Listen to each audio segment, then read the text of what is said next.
அண்டை நாட்டிலிருந்து கடத்தி வரப்பட்டதாக நம்பப்படும் 4.3 மில்லியன் ரிங்கெட் மதிப்புள்ள 14,200 மரக்கன்றுகளை ரந்தாவ் பாஜாங்கில் 2 இடங்களில் பொது நடவடிக்கை படையினர் பறிமுதல் செய்தனர். சந்தேகத்திற்குரிய வகையில் கம்புங் குவால் திங்கி மற்றும் கம்புங் கிடாப் ஆகிய இடங்களில் 2 லாரி ஓட்டுநர்களை பொது நடவடிக்கை குழுவின் 8வது பட்டாளத்தை சேர்ந்த அதிகாரிகள் கைது செய்ததாக அப்பிரிவின் அதிகாரி டத்தோ நிக்ரோஸ் அஸ்ஹா நிக் அப்துல் ஹமீத் தெரிவித்தார்.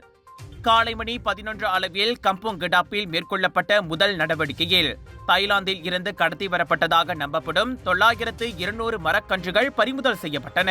பூச்சிக்கொல்லிகள் இருந்த அந்த தாவரங்கள் மலாக்காவுக்கு கொண்டு செல்லப்பட்ட போது பறிமுதல் செய்யப்பட்டதை தொடர்ந்து 41 வயதுடைய அந்த லாரி ஓட்டுநர் கைது செய்யப்பட்டார். மற்றொரு நடவடிக்கையில் இரவு மணி 9:05 அளவில் கம்புங் குவால் திங்கியில் 5,000 மரக்கன்றுகள் பறிமுதல் செய்யப்பட்டதோடு 33 வயதுடைய லாரி ஓட்டுநரும் கைது செய்யப்பட்டார்.